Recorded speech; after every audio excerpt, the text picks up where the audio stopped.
ஓம் நம சிவாயா. யூடியூபர்ஸ் அன்பர்களுக்கு இனிய மாலை வணக்கம். 63 நாயன்மார்களை பற்றி சிந்தித்துக் கொண்டிருக்கிறோம். அவ்வகையில் இன்று நாம் சிந்திக்க இருப்பவர் எம்பிரான் சாக்கிய நாயனார். திருச்சங்கமங்கை என்னும் ஊரில் தாளாண்மை மிக்க வேளாளர் குலத்தில் ஓர் அடியார் தோன்றினார். அவர் சாக்கிய நாயனார் என பெயர் பெற்றார். எவ்வுயிருக்கும் இறங்கும் இயல்புடையவர் அவர். தமது ஊரை விட்டு காஞ்சி நகர் சென்று உண்மை ஞானம் பெறுதற்குரிய பல வழிகளையும் நாடினார்.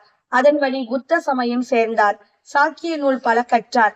அவையும் பிற சமய முடிவுகளும் உண்மை பொருளை உரைக்கவில்லை என அறிந்தார். மேலும் அழிவில்லாத சிவநெறியே உண்மை என உணர்ந்தார். எந்த நிலையில் இருந்தாலும் என்ன வேடம் கொண்டிருந்தாலும் சங்கரனுடைய திருவடிகளை மறவாதிருப்பதை உறுதி பயக்கும் என நினைத்தார். இந்நாயனார் அந்த சாக்கிய சமயத்தவர் தாங்கும் வேடத்தை மாற்றாமலேயே சிவன்பால் அன்பின் வழி நின்றார். கண்ணுக்கு புலப்படாத அருவத் திருமேனிக்கும் உருவத் திருமேனிக்கும் மூலமாகிய இருப்பிடமாகி இருப்பது சிவலிங்கம் என கொண்டார். நாள்தோறும் சிவலிங்க திருமேனியை கண்டு தொழுத பின்னரே உணவு உண்பது என்ற ஒழுக்கத்தை கை கொண்டார். அருகில் ஓரிடத்தில் உள்ள சிவலிங்கத்தை கண்டு இன்னது செய்கிறோம் என அறியாமல் ஒரு கல்லினை எடுத்து அச்சிவலிங்கத்தின் மேல் எறிந்தார். அது மலராய் மாறியது. இச்செயலால் சிவபெருமான் மகிழ்ந்தார். மற்ற பிற நாட்களிலும் இவ்வாறே செய்து வந்தார். ஒரு நாள் திருவருளினால் இதனை மறந்து உணவு உண்ணத் தொடங்கினார்.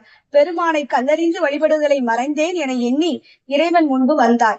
அங்கு கிடைத்த கல்லை எடுத்து எரிய கண்ணுதற் பெருங்கடவுள் கருணை பொழிந்து வானில் தோன்றினார்.